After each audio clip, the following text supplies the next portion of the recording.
Hello students, welcome back विज्ञान institute. और मैं नितिन गुरु आपका स्वागत करता हूं विज्ञान इंस्टीट्यूट पे। और मैं आपको आज पढ़ाने वाला हूं कंज्यूमेबल आइटम, जो कि बहुत ही इंटरेस्टिंग, बहुत ही मजेदार चैप्टर है और बहुत अच्छे मार्क्स का भी आएगा ये आपके एग्जाम में। ठीक है क्लास, तो अब देखिएगा बेटा लोग, क्या होता है यहाँ पे कंज्यूमेबल आइटम होते क्या है। कंज्यूमेबल आइटम इट मीन्स वो आइटम जो ऑर्गेनाइजेशन का मतलब यहाँ पर बेटा एनपीओ है। रीजन हमारा चैप्टर कौन चल रहा है, एनपीओ, जो वो आइटम जो एनपीओ के द्वारा कंज्यूम किए जाते हैं। चैप्टर एनपीओ बेटा, टॉपिक है कंज्यूमेबल आइटम। कंज्यूमेबल आइटम में मेनली बेटा जो आपको देखने को मिलते हैं तीन ही आइटम मिलेंगे। देखिए ध्यान से, सबसे पहला बेटा आपका होगा मेडिसिन। सेकंड होगा आपका बेटा स्पोर्ट मटेरियल। थर्ड होगा बेटा स्टेशनरी।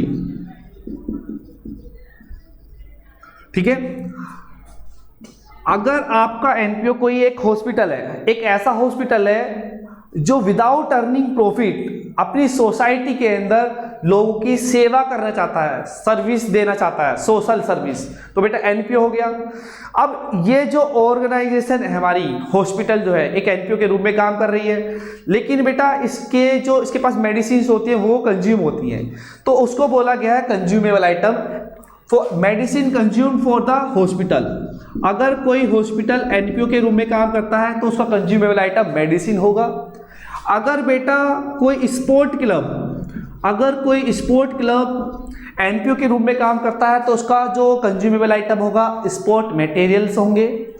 अगर कोई ऑफिसेस है, एनपीओ के कोई ऑफिस है, ठीक है, जो एनपीओ के ऑफिसेस होते हैं, जो एनपीओ के अकाउंट्स को मेंटेन करने में books, notebook, pen, pencil, ETC, scale वगैरह लगता है, स्टेशनरी ओवरऑल। ठीक है, तो स्टेशनरी जो यूज की जाती है ऑफिसेस में यूज की जाती है।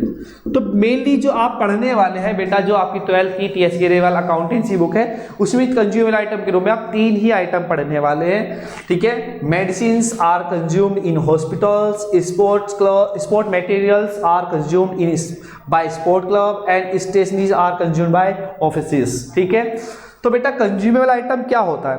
कंज्यूमेबल आइटम, जैसे आपने 11th क्लास में एक चैप्टर पढ़ा हुआ डेप्रिसिएशन का जो कॉन्सेप्ट था वो कहीं ना कहीं फिक्स्ड एसेट से रिलेटेड था। ठीक है, जैसे लाइक हमारी मशीन हो गई, फर्नीचर हो गया, बिल्डिंग हो गई, लाइक दिस, उनकी वैल्यू टाइम रिड्यूस होती चली जाती थी। लेकिन कुछ आइटम्स ऐसे होते हैं जिन पे हम डेप्रिसिएशन नहीं लगा सकते हैं। ठीक है, वो कंज्यूम किए जाते हैं। जैसे डेप्रिसिएशन एक लॉस होता था, ये भी एक लॉस ही है। जानते हैं ये कैसे लॉस है। लॉस और एक्सपेंस कहीं ना कहीं सेम डील करते हैं। अकाउंटिंग ट्रीटमेंट इनका क्या होता है, डेबिट नेचर होता है इनका। देखते हैं बेटा, इसे आप नोट कर लीजिएगा। पहले मैं आपके सामने एक हॉस्पिटल का एग्जांपल लेना चाहता हूं। देखिए ध्यान से, ये एक हमारा अकाउंटिंग ईयर है। 1 अप्रैल 2021 को अकाउंटिंग ईयर स्टार्ट हुआ बेटा, एंड कब होगा, 31 मार्च 2022 को। करेक्ट। हमारे पास क्या थी बेटा, एक हॉस्पिटल था जो कि एनपीओ के रूप में काम कर रहा था, अपनी सोसाइटी के लिए सोशल वेलफेयर का काम कर रहा था। ठीक है, फ्री ऑफ कॉस्ट मेडिसिन देता था, फ्री ऑफ कॉस्ट लोगों का ट्रीटमेंट करता था। तो बेटा एनपीओ हो गई, तो उसके पास जो मेडिसिन अवेलेबल थी in the beginning of accounting year, बोल दीजिए आप, या फिर ठीक है 1 अप्रैल 2021 बोल दीजिए। क्लियर है। तो उनके पास जो मेडिसिन थी बेटा 1 अप्रैल 2021 को उनके पास थी मेरे बच्चे मेडिसिन 15,000 की। ठीक है, अब क्या हुआ, ऑर्गेनाइजेशन ने कुछ मेडिसिन और खरीद ली, साल के बीच में कुछ मेडिसिन और खरीद ली, मान के चलते हैं 30,000 की। ठीक है, टोटल मेडिसिन कितनी होनी चाहिए, 45,000। ठीक है, ये बीच में खरीद ली। अब लास्ट में देखा गया कि जो एनपीओ है, जो हॉस्पिटल है, उसके पास केवल मेडिसिन जो बची हैं 31 मार्च 2022 को उसके पास जो मेडिसिन है बेटा केवल और केवल 8,000 की है। ठीक है, ओपनिंग में हमारे पास 15,000 की मेडिसिन थी, फिर साल के बीच में मतलब एडिशनल परचेज हमने 30,000 की और खरीद ली है, तो टोटल कितनी हो गई 45। लेकिन लास्ट में देखा तो वो 8,000 है। तो ये इनके बीच का डिफरेंस है, जो इनके बीच का डिफरेंस है दैट इज 37,000। इट मीन्स 37,000 की जो मेडिसिन थी कहाँ चली गई बेटा, वो एनपीओ ने, वो आपके हॉस्पिटल ने, वो आपके जो हॉस्पिटल के पेशेंट्स हैं उन्होंने कंज्यूम कर ली। तो मेरा क्वेश्चन आपसे बेसिक सा क्वेश्चन है, कंज्यूम कर ली, यूज कर ली, तो ये एनपीओ के लिए या फिर हमारे हॉस्पिटल के लिए क्या है, एक खर्चा है, और खर्चा है तो आप जानते हैं ये एक डेबिट नेचर का है। तो कंज्यूमेबल आइटम जितने भी होते हैं बेटा वो क्या होते हैं, डेबिट होते हैं। आपको यहाँ से एक पॉइंट मिला, ठीक है। तो बेटा जैसे आप फॉर्मूला क्रिएट कर सकते हैं यहाँ से, consumable item is equal to, consumed item is equal to opening stock that is 15,000 plus purchases that is 30,000 minus closing stock. अगर बेटा आप इसको वैल्यू को इस फॉर्मूले में इन वैल्यूज को पुट करते हैं तो आपका कंज्यूमेबल आइटम आ जाएगा। चेक करें बेटा, बेटा ये ओपनिंग स्टॉक 15,000 हो गया हमारा, क्लियर है। ओपनिंग स्टॉक की जगह आप 15,000 ले सकते हैं, प्लस परचेजेस जो कि हमने 30,000 की परचेज की थी, क्लोजिंग स्टॉक जो हमारे पास 31 मार्च को है 8,000। अगर आप इसकी कैलकुलेशन करेंगे तो बेटा 37,000 आएगा, और मैंने आपको यही बताया था। तो आप सीख गए कंज्यूमेबल आइटम। यहाँ से जैसा कि आपको पता है कि हमारा पैटर्न चेंज हुआ है, आपका 1 मार्क्स का एमसीक्यू जरूर देखने को मिलेगा। पहला क्वेश्चन बन सकता है बेटा what is the formula of calculating consumable item. तो बेटा आपका फॉर्मूला बन गया opening stock plus purchases minus closing stock. It is clear. Second question बन सकता है बेटा यही चीज आपको वैल्यूज में दे दी जाए और एक क्वेश्चन पूछा जाए which of the following is correct. For example एक हॉस्पिटल के पास एनपीओ के रूप में काम कर रहा है, उसके पास ओपनिंग स्टॉक 15,000 का है और ओपनिंग स्टॉक 15,000 का है, और साल के बीच में इस हॉस्पिटल ने 30,000 की मेडिसिन खरीद ली, और लास्ट में देखा गया 31 मार्च 2022 को, इट मीन क्लोजिंग स्टॉक उस ऑर्गेनाइजेशन का 8,000। What will be the closing, what will be the consumable item, what will the medicine consumed या consumed medicine. Option A 35,000, option B 33,000, option C 37,000, option D 45,000। तो option C is correct, 37,000। कैसे करा, आपको formula याद था, आपने कर दिया। तो बेटा यहाँ से 1 मार्क्स के लिए आपको क्वेश्चन दिखेगा, ये बहुत ही लाइट, बहुत ही इंटरेस्टिंग है, ठीक है। तो आप यहाँ से फॉर्मूला नोट कर लीजिए, consumed items is equal to opening stock plus purchases minus closing stock, ठीक है। चलते हैं आगे। आपने यहां से बेटा एक जो फॉर्मूला मिला है आपको, consumed item is equal to opening stock plus purchases minus closing stock, ठीक है। 1 मार्क्स से पॉसिबल क्वेश्चंस यहां से हो जाएंगे इससे रिलेटेड, लेकिन काफी टाइम एक कंडीशन होती है कि आपको क्वेश्चन में परचेजेस गिवन ना हो। तो केयरफुली यहां से आप ध्यान से सुनिएगा, आपका कोई भी क्वेश्चन नहीं रुकेगा। बेटा ये परचेजेस जो है यहां पर, ये परचेजेस जो है यहां पर बेटा टोटल परचेज है। What is this, total purchase, clear है। और टोटल परचेज का मतलब आप जानते हैं, cash purchase plus credit purchase. बहुत ही नॉर्मल सी बात है बेटा, जब आप परचेज करते हैं किसी भी सामान को 2 ही तरीके से कर सकते हैं, या तो नगद या उधार। अगर कैश परचेज और क्रेडिट परचेज को प्लस कर दिया जाए तो टोटल परचेज आएगी। तो बेटा जो सेकंड टाइप है हमारे क्वेश्चन का, ठीक है, सेकंड टाइप जो हमने अभी करा था, फर्स्ट टाइप था वो सीधी सीधी वैल्यू दे देगा, आप पुट कर देंगे, 1 मार्क्स आप नोट कर लेंगे, राइट। लेकिन कुछ क्वेश्चन में आपको देखने को क्या मिलेगा कि आपको टोटल परचेज ना देके वो कैश परचेज दे देता है। अगर बेटा आप इसे कैश परचेज लगा देते हैं यहाँ पे formula, opening stock plus cash purchase minus closing stock, जो आपका कंज्यूमेबल आइटम आएगा वो गलत होगा, क्योंकि बेटा मेडिसिन या कोई भी कंज्यूमेबल आइटम तो क्रेडिट में भी परचेज किया जा सकता है, क्लियर है। तो इसके लिए हमें क्रेडिट परचेज फाइंड करनी होती है। वो जब तो ठीक हो सकता है कि जब आपके पास क्रेडिट परचेज ना हो या फिर 0 हो, ठीक है, एक ही बात हो गई है। तो बेटा cash purchase is equal to total purchase, तो उस केस में आपका आंसर सही आ जाए। लेकिन अगर आपके क्वेश्चन में, ठीक है, थोड़े बहुत अमाउंट की भी क्रेडिट परचेज हुई तो आपका आंसर क्या होगा, गलत होगा। तो इसलिए हमें जानना है कि कैसे कैलकुलेट करते हैं क्रेडिट परचेज। क्वेश्चन मार्क आया क्रेडिट परचेज, ठीक है। तो आपके लिए मैंने सिंप्लीफाई करा है इसे बहुत ही आसान तरीके से, आपका कोई भी क्वेश्चन नहीं रुकेगा। सुनिए ध्यान से, केस फर्स्ट क्या कहता है।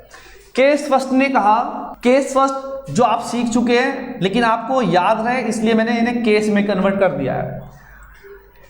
If total purchases is given, if total purchases is given in the question, अगर आपको क्वेश्चन में टोटल परचेज दे देगा क्वेश्चन, तो बेटा क्वेश्चन में फॉर्मूला हमारा क्या होगा, consumed item is equal to, consumed item is equal to opening stock plus purchases, या आप इसे टोटल परचेज भी लिख सकते हैं बेटा, माइनस क्लोजिंग स्टॉक। इस तरह सोल्व करने के बाद एक वैल्यू आएगी आपके पास, करेक्ट। अब इस वैल्यू को बेटा आपको क्या करना है, इनकम एंड एक्सपेंडिचर अकाउंट के अंदर एक्सपेंडिचर साइड लिख देना है। इट मींस ये अमाउंट कहाँ जाएगा, यहां पर आ जाएगा कंज्यूम्ड आइटम्स के नाम से। कंज्यूम्ड मेडिसिन है तो मेडिसिन लिख देंगे, इस तरह कुछ। इतना करने पर बोर्ड आपको 1 नंबर देगा, ठीक है। इसी क्वेश्चन को वो आपको बेटा 1 मार्क्स के लिए पूछ सकता है। जैसे कि आपको पता है कि इस बार आपका जो नवंबर दिसंबर में एग्जाम होने वाला है वो फुल फ्लैश एमसीक्यू होगा, पूरा पेपर एमसीक्यू बेस होगा, 1 मार्क्स के सारे क्वेश्चन होंगे। तो कुछ ऐसे क्वेश्चन आपको देखने को मिल सकते हैं। आपको प्रेजेंटेशन कह सकता है कि मतलब एक कंज्यूमेबल आइटम की वैल्यू भी निकाल के दे दी, आपको कहाँ प्रेजेंट करना है। Consumed items are shown in income and expenditure account credit side, income and expenditure account debit side, ठीक है। बी ऑप्शन करेक्ट हो जाएगा। सी ऑप्शन और डी ऑप्शन आपको कुछ और दे रखे हैं, लाइक दिस मान लीजिए आप, तो आप कह सकते हैं इनकम एंड एक्सपेंडिचर अकाउंट में एक्सपेंडिचर साइड या फिर डेबिट साइड, ठीक है बेटा जी। ये 1 मार्क्स का आपका क्वेश्चन तैयार है। अब जानना जरूरी ये हो गया हमारे लिए कि केस 2 है क्या, राइट। आप भी इसी चीज का वेट कर रहे हैं, ठीक है। जो हमारे बिगिनिंग के कुछ क्वेश्चंस हैं वो आराम से इससे हो जाएंगे, लेकिन जब आपको क्वेश्चन में टोटल परचेज गिवन नहीं होती तो क्या करना होता है, ठीक है। इसी एग्जांपल को इसी चीज को बेटा एक एग्जांपल से और समझाना चाहता हूं मैं आपको कि मान के चलिए बेटा एक थोड़ी मोटी सी लड़की है जिसका नाम चिंकी है, जिसका नाम चिंकी है। अब संडे का दिन था, चिंकी के घर वाले सभी कहीं गए हुए थे। अब ये दोपहर में उठती है 2 बजे लगभग। अब इसे भूख लगती है, मोटी बहुत है लड़की। अब इसने देखा तो घर में 2 मैगी के पैकेट रखे हुए थे। कितने पैकेट रखे हुए थे, 2 मैगी के पैकेट। लेकिन ये तो मोटी है, 2 मैगी के पैकेट में इसका पेट भरने वाला नहीं है। शुरुआत में कितने पैकेट थे मैगी के, 2 पैकेट। अब ये दुकान पे जाती है मोटी, ठीक है, चिंकी। अब 10 पैकेट और खरीद के ले आती है मैगी के। टोटल पैकेट कितने हो गए, 12 पैकेट। लेकिन अब क्या हुआ, जैसे इसने बनाने की प्लानिंग की तो इसे लगा कि थोड़े ज्यादा हो गए ये पैकेट। अब इसने क्या करा, इसने इसके पास जब बनाने के बाद इसके पास 3 पैकेट बचे बेटा, 3 मैगी के पैकेट बचे। तो मेरा एक बेसिक सा क्वेश्चन ये है कि जो चिंकी ने कितने मैगी के पैकेट कंज्यूम किए। ओपनिंग में शुरुआत में उसके पास 2 मैगी के पैकेट थे, फिर 10 मैगी के पैकेट और खरीद लिए, 12 हो गए। लेकिन लास्ट में उसके पास 3 मैगी के पैकेट बच रहे हैं, तो कितने कंज्यूम कर लिए, मतलब कितने खा लिए। तो आपका आंसर बेटा 9 आ रहा है, ठीक है। 9 पैकेट कंज्यूम कर लिए गए, किसके द्वारा, चिंकी के द्वारा, मोटी के द्वारा, ठीक है, 9 पैकेट। अब ये आपने निकाला कैसे, देखिए, opening stock plus purchases minus closing stock. Opening stock मतलब उसके पास पहले से ही मैगी के पैकेट कितने थे, 2 थे, क्लियर है। फिर उसने खरीदने कितने लाई, परचेजेस बोलते हैं खरीदने को, 10 पैकेट। लास्ट में कितने पैकेट बचे उसके पास, 3 पैकेट। 2 + 10 12, 12 - 3 9। आई होप आपको समझ में आ गया होगा कॉन्सेप्ट, क्लियर है। इससे भी याद रख सकते हैं एग्जाम्पल से, क्लियर है। अब मैं आपको केस 2 डिस्कस करता हूं। इस चीज को ध्यान रखिएगा आप, चिंकी को बिल्कुल नहीं भूलना है। ठीक है, चिंकी आपको 1 नंबर दिला सकती है, ठीक, कम से कम 1 नंबर और मैक्स 3 नंबर भी दिला सकती है चिंकी ये मोटी, ठीक, करेक्ट। केस 2 पे आ जाते हैं। Case 2, if total purchases is not given in the question, note पे अंडरलाइन कर लीजिएगा यहां पर, ये नोट क्या है, is not given in the question. अगर क्वेश्चन में आपको टोटल परचेज गिवन ना हो तो क्या करेंगे, तो बेटा जो आपका फॉर्मूला है वो फॉर्मूला अप्लाई नहीं हो सकता। आप अगर उसे सीधा अप्लाई करेंगे तो आपका आंसर गलत आएगा। इट मीन्स बेटा ऐसे क्वेश्चनों में क्या होता है कि आपको वो कैश परचेज तो दे देता है, भाई टोटल परचेज का मतलब आपको अभी जस्ट मैंने इसे एक्सप्लेन किया, total purchase is equal to cash purchase plus credit purchase, correct, clear. लेकिन इसमें टोटल परचेज गिवन नहीं, या तो आपको कैश परचेज गिवन होगी या क्रेडिट, अधूरी टोटल परचेज नहीं होगी। लेकिन नॉर्मली 99% क्वेश्चनों में देखा जाएगा कि आपके पास कैश परचेज होगी और क्रेडिट परचेज आपको फाइंड करनी होगी, क्लियर है।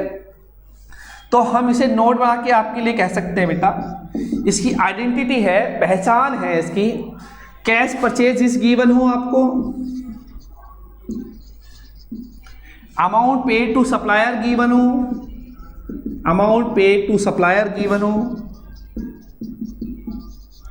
ठीक है, या साफ साफ क्रेडिट परचेज गिवन बोल दे, सो कैश परचेज तो हो गया ना, amount paid for the goods इस तरह गिवन हो, तो मतलब ओवरऑल कैश परचेज आपको मिल जाएगी। तो उसमें लगेगा केस 2, केस 2 पे ही ज्यादा डिस्कशन करना है। जब बेटा केस 2 होता है, ठीक है, तो केस 2 के केस में आपको 2 अकाउंट प्रिपेयर करने पड़ते हैं, तब जाके आपका आंसर आता है। एक तो होगा आपका स्टॉक अकाउंट, दूसरा होगा बेटा क्रेडिटर्स अकाउंट, क्लियर है। तो मैं आपको सिखाता हूं कैसे इसकी प्रेजेंटेशन करते हैं, नोट कर लीजिए इसे। आपको बनाना है क्रेडिटर्स अकाउंट,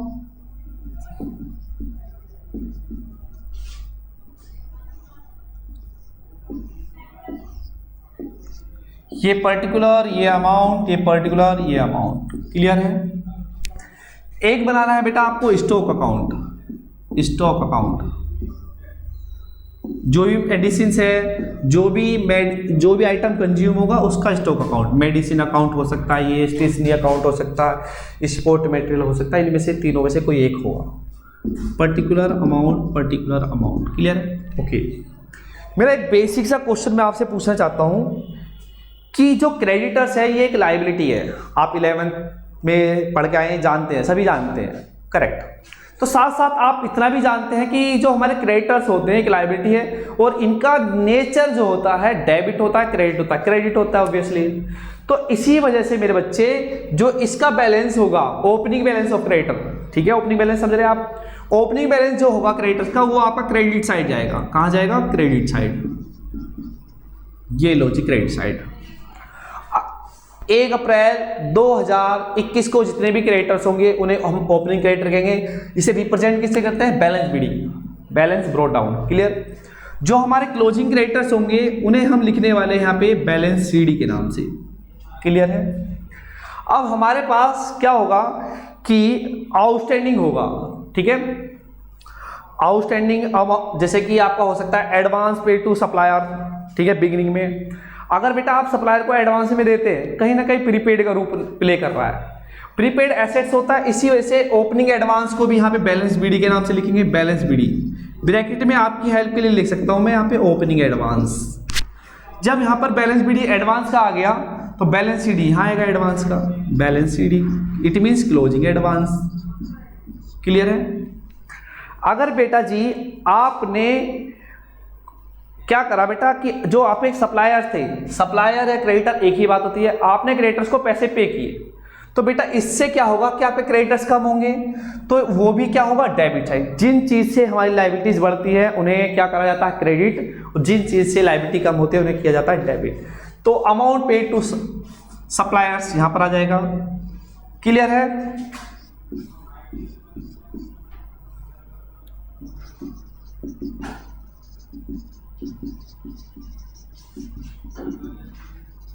ठीक। अब इसके बाद क्या होता है कि बैलेंसिंग करेंगे, आप बैलेंसिंग करेंगे तो बैलेंसिंग फिगर भी टोटलिंग करेंगे, इसका यहां पर आएगा, इसका यहां पर आएगा। जो बैलेंसिंग फिगर आएगी आपकी यहां पर आने वाली है क्रेडिट परचेज, ठीक है, ये निकल के आएगी आपकी क्रेडिट परचेज, ठीक है। अब या तो फिर बेटा आप सीधा क्वेश्चन में लगा सकते हैं, आपको कैश परचेज गिवन होगी, cash purchase plus credit purchase total purchase होगी, और ओपनिंग स्टॉक और क्लोजिंग स्टॉक आपके पास होंगे होंगे, ठीक है। लेकिन कुछ चीजें हमारे पास एक्स्ट्राज भी हो सकती हैं, जैसे देखिए सबसे पहले यहाँ पे आप स्टॉक का, ओपनिंग स्टॉक का, किसी भी चीज का स्टॉक हो सकता है, मेडिसिन का हो सकता है, स्टेशनरी का हो सकता है, स्पोर्ट मटेरियल का हो सकता है, जो भी उसका बैलेंस 1 अप्रैल 2021 को होगा उसे हम ओपनिंग बैलेंस बोलते हैं। तो स्टॉक का ओपनिंग बैलेंस यहाँ पे लिख देंगे, उसे बैलेंस बीडी से लिखा जाएगा, आप ब्रैकेट में आपकी हेल्प के लिए ओपनिंग स्टॉक, क्लियर है, ये लिख दिया। अगर ओपनिंग स्टॉक यहाँ पर आया तो बेटा बैलेंस सीडी यहाँ पर आएगा, मतलब क्लोजिंग स्टॉक, ठीक है। स्टॉक क्या है, एक एसेट्स है, चाहे वो आपका बेटा मेडिसिन हो, मेडिसिन भी एक एसेट्स है आपकी, चाहे आपका स्पोर्ट मटेरियल हो वो भी एक एसेट्स है आपका, चाहे आपके लिए स्टेशनरी हो वो भी एक एसेट्स है। एसेट्स का नेचर डेबिट, एसेट्स का नेचर डेबिट, अगर बेटा एसेट्स बढ़ेंगे तो डेबिट ही होगा, अगर एसेट्स कम होंगे तो क्रेडिट होगा, यह आपने 11th में पढ़ा होगा। बेटा अगर मान के चलिए कि हमने कैश परचेज की थी मेडिसिन की, तो बेटा यहाँ पर आएगी वो किसके नाम से, कैश या बैंक किसी के नाम से लिख, कैश अकाउंट, इसे बोलते हैं कैश परचेजेस, ये गिवन होगी आपको, क्लियर है। और आपने अगर कोई मेडिसिन बेच दी तो इधर जाएगा, जाएगी मतलब मेडिसिन कम होगी। अगर आपने बेटा कोई स्टॉक बेच दिया तो आपका स्टॉक बढ़ रहा है, घट रहा है, घट रहा है, घटने का मतलब क्रेडिट। अगर आपका स्टॉक बढ़ेगा तो डेबिट और घटेगा तो क्रेडिट। रीजन एसेट्स, एक जो स्टॉक है वो एक एसेट्स है, एसेट्स का नेचर डेबिट है, बढ़ेगा तो डेबिट ही होगा, घटेगा तो क्रेडिट। 11th में आपने मॉडर्न रूल्स पढ़े होंगे, ठीक है, modern rules of accounting, correct. तो बेटा अगर आपने कोई गुड्स बेच दिया तो आप यहाँ पे लिखेंगे बैंक के नाम से, ब्रैकेट में लिख लेंगे सेल, करेक्ट। अभी बेटा आपने कोई सेल की तो आपने, हो सकता है कि आपने उस स्टॉक को कम में बेच दिया हो, या हो सकता है कि थोड़े ज़्यादा में भी बेच दिया हो। कहीं ना कहीं मैं ये कहना चाहता हूँ प्रॉफिट लॉस का कॉन्सेप्ट आ गया। अगर उसकी कीमत थी 2000 रुपये और उसे आपने बेच दिया 2500 का तो प्रॉफिट हो गया, या फिर उसकी कीमत थी 2000 रुपये, आपने उसे 1500 का बेच तो लॉस हो गया। क्लियर है बेटा, जैसे कि आपको पता लग गया कि प्रॉफिट लॉस तो होने वाला ही है। अगर यही गुड्स अगर हम सेल करते हैं 2000 की गुड्स को, अगर आप 2500 में सेल करते हैं तो प्रॉफिट हो जाएगा, और अगर आप 2000 के गुड्स को ही स्टॉक को सेल करते हैं 1500 में तो लॉस हो जाएगा। तो बेटा जब आप सेल करते हैं प्रॉफिट लॉस की दोनों की पॉसिबिलिटी बढ़ जाती है। रेयर केस है कि ऐसा कि आपके जितने का गुड्स था आपने उतने में सेल कर दिया, क्लियर है। तो बेटा मान के चलिए कि लॉस हुआ, तो बेटा लॉस किधर आएगा आपका, इधर आएगा, profit and loss account, bracket में लॉस लिख देंगे आप, यहां पर लॉस आ गया। इस पे मैं स्टार देना चाहता हूं, किसने कहा कि लॉस ही होगा, बेटा दोनों चीजों की पॉसिबिलिटी दोनों है। तो अगर प्रॉफिट हुआ तो बेटा आप उसे यहां लिखिए प्रॉफिट एंड लॉस अकाउंट से, ब्रैकेट में आपके लिए मैं प्रॉफिट लिख देता हूं, क्लियर है, ये भी star. Either profit, either loss और प्रॉफिट, कोई भी चीज हो सकती है, क्लियर है। अब इसके बाद आपको एक चीज और याद आई कि बेटा ये क्रेडिट परचेज निकली थी, क्रेडिट परचेज किस तरफ लिखी हुई है अकाउंट में, क्रेडिट अकाउंट में बेटा क्रेडिट साइड। जब हम एक अकाउंट से दूसरे अकाउंट में कोई भी चीज ट्रांसफर करते हैं तो क्या होती है, cross, it means debit side. कौन से अकाउंट से आ रही है बेटा, ये क्रेडिटर्स, ये आपकी क्रेडिट परचेज निकली है, ये वाला अमाउंट है बेटा जी यहां पर, ये क्लियर है। और ये कॉन्सेप्ट खत्म हुआ यहां पर। इसके बाद हम करते हैं बैलेंसिंग इसकी, बेटा बैलेंसिंग करते हैं। अब जैसे हम इसकी बैलेंसिंग करेंगे तो बेटा दोनों साइड का टोटलिंग करेंगे।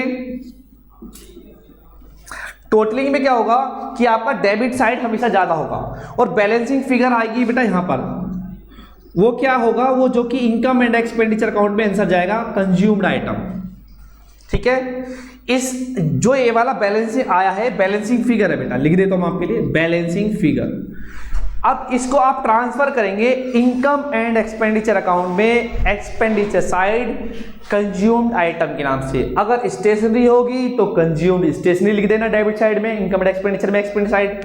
अगर मेडिसिन होंगी तो आप लिख देंगे इनकम एंड एक्सपेंडिचर अकाउंट में डेबिट साइड मेडिसिन। जो मेडिसिन है तो कंज्यूम्ड मेडिसिन होगा, अगर स्टेशनरी है तो कंज्यूम्ड स्टेशनरी होगा, स्पोर्ट में तो कंज्यूम्ड स्पोर्ट मटेरियल होगा। ये था हमारा कॉन्सेप्ट इसका।